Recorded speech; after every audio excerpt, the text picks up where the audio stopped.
The title company, as you look at your form contract on it, and when I started in this business, we had, if you can believe it, one-page contracts on it. Today we have, in our 7.0 contract, 13 pages. So buried within those 13 pages, you'll see a reference to title, and it's typically in the state of Illinois the seller's requirement to provide clear title at the time of the closing. That would be good and merchantable title, which means that they have to be able to deliver title that does not have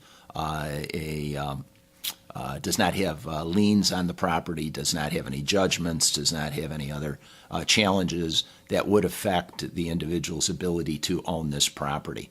And so what the title company does, and again, it's probably a good question, and I might be a little more in detail here than typical, is as many of my brokers that work in our company know that my background is a legal background, and I had legal training and did attend law school and did practice law, specifically in the real estate field quite a few years ago, but had the opportunity to represent buyers and sellers in that time frame. So these are the kind of questions that I used to get all the time at the closing table. And on the title side, flipping back to your earlier question, ultimately the title company itself will insure that title.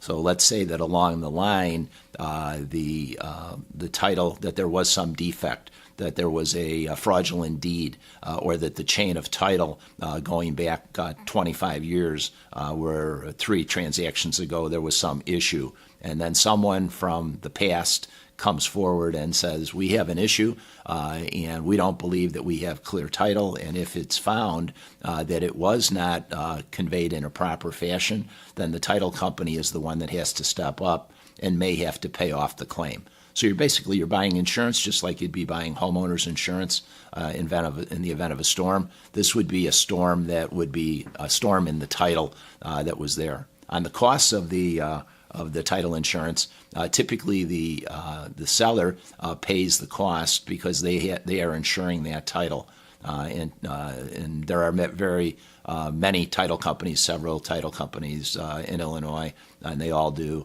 a great job in completing the transaction. This is where you go for the closing. If you're the buyer, your attorney representing the seller will provide the clearance for the items that need to be taken off the books, let's say, or removed prior to the closing. They'll pay off the liens and then make sure any judgments that could be out there are taken away. And then eventually the buyer gets clean title at that point, and they'll get a title insurance policy which insures their title along the way. And they'll pay the costs of insuring their lender. So you might see the lender name pop up on a lender policy. So the seller, again, is in a position where they represent or where they pay the costs. The bulk of the costs are paid by the seller, but the buyer has some costs for title also.